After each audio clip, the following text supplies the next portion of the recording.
Kematian satu orang adalah tragedi.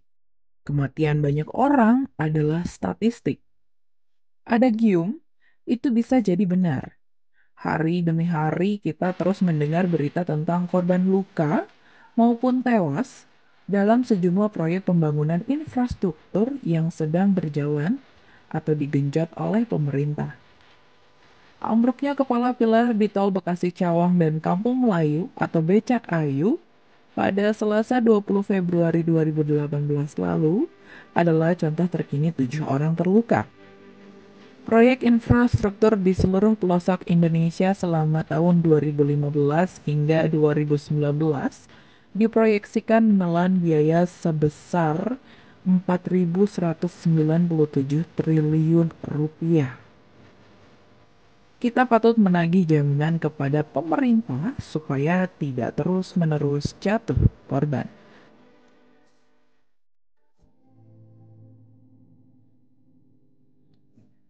Nama pertama yang harus disebut adalah PT Waskita Karya Persero Tbk.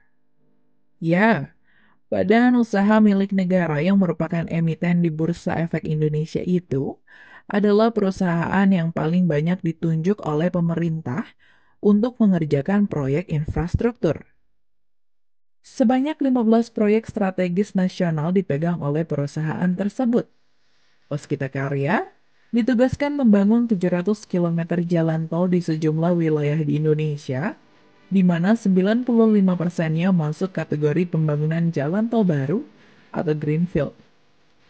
Tetapi, pada kenyataannya, dari 7 kecelakaan terkait proyek pembangunan infrastruktur dalam 6 bulan terakhir dan 13 kecelakaan dalam 2 tahun terakhir, menurut catatan Kementerian Pekerjaan Umum dan Perumahan Rakyat, sebagian besar terjadi pada proyek infrastruktur yang digarap oleh Waskita Karya. 4 nyawa sudah melayang. Analisis logisnya adalah beban pekerjaan yang terlalu berat, menyebabkan silatnya pengawasan dan juga kehati-hatian. Sangat tidak patut jika BUMN beraset 87 triliun rupiah, sekelas Waskita Karya, mengabaikan aspek keselamatan kerja dalam proyek-proyek yang dijalankan. Apalagi, Waskita Karya didukung penuh dari segala segi oleh pemerintah dan juga perbankan nasional. Untuk pembangunan tol Becakayu misalnya, kontraktornya adalah PT Kresna Kusuma Diandra Marga yang merupakan anak perusahaan Waskita Karya di bawah PT Waskita Torot. Kontrak konstruksi untuk pembangunan seksi 1 dibuat pada 30 September 2017 senilai 1,1 triliun rupiah. Pendanaan diperoleh melalui kredit dari sindikasi Bank Nasional, yaitu Bank Negara Indonesia dan juga Bank Rakyat Indonesia, sebesar 735,6 miliar rupiah dan sisanya disokong sumber lain termasuk APBN. Kurang apa lagi? Langkah Kementerian BUMN untuk mengevaluasi total Waskita Karya dan anak perusahaannya, termasuk perombakan direksi jika diperlukan, adalah langkah yang patut didukung.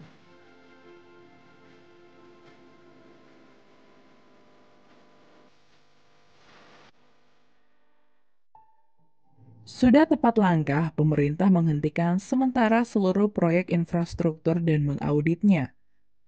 Kementerian Pekerjaan Umum dan Perumahan Rakyat juga telah menunjukkan Asosiasi Kontraktor Indonesia sebagai konsultan independen untuk mengevaluasi sistem kerja proyek infrastruktur. Namun, langkah-langkah tersebut harus dilakukan secara sungguh-sungguh dan bukan sekedar basa-basi untuk meredakan kecaman publik. Oleh karena itu, langkah penegakan hukum bagi pihak-pihak yang bertanggung jawab atas aneka kecelakaan dalam proyek infrastruktur juga harus dilakukan. Apalagi ada dugaan tindak pidana yang bisa dijeratkan kepada para pelaku. Terlebih lagi pada kasus-kasus yang telah menimbulkan korban meninggal dunia.